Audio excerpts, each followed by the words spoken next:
I was just talking about an article that I read early this morning. It's better to rent than to buy in today's housing market. And anybody that's been shopping for a home or an investment property, etc., knows that from an investment property standpoint, cap rates have come way down, and of course housing prices have gone way up. And when I read these articles, it makes absolutely logical sense to me. But what I have in studio is an individual who doesn't always do planning by logic.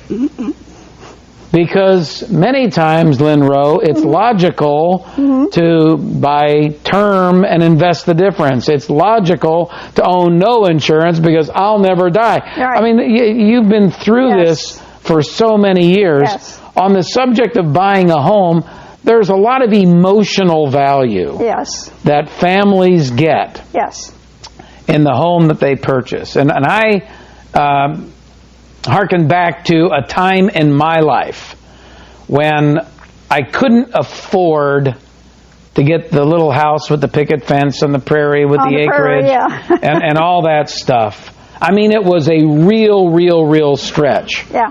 And I used superb negotiating abilities. Doesn't surprise me.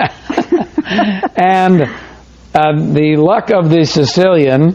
Ah, yes. And a little divine intervention. A lot of that. And I bought a home that was on like an acre of property in Rancho Bernardo, unheard of. And I eventually could put a tennis court back there and raise my kids. And in a house that, I scraped by. It was really tough. I took on all kinds of extra work. I worked 7 days a week. But it was one of the best things I ever did. And at that particular time, it was like a time like now when the housing market was pricing me out of the business. And you remember those times.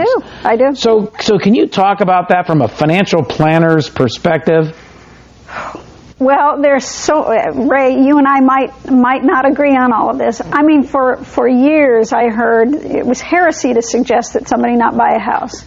And I would hear people who were single, didn't have families, who were killing themselves to get into a house, or, a young couple trying to get into a house and sacrificing everything. And I a couple of times I just had to say, you know what?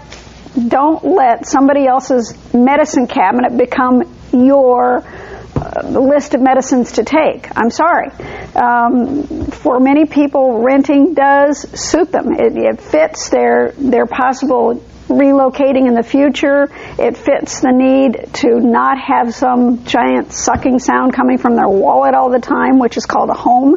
I mean, I can tell you as a homeowner, it's very expensive to own a home, not just to buy it, but to own it, as you just said. The giant sucking sound coming from your wallet. We pulling euphemisms now from... I never heard him say it. I always thought it was him that said it, wasn't I envisioned that, and I just went, that's my home, Well, no, you're right. And I happen to be a renter as we sit here today. Yeah, and renting has some pluses and minuses, just like owning has pluses and minuses. It has pluses and minuses. Yes. And I will tell you that I have total mixed emotions about it. Of course. Even though the rent that I have to pay is pretty grotesque in the area in which I live. The problem is the purchase prices are so high, especially when I don't know, Jeannie and I don't really know where we want to settle down. That's one of the points I was making, Ray, is that it might fit someone's circumstances not to own, because if they need to be mobile for whatever reason, then having a house is just one more thing that they have to do when they move.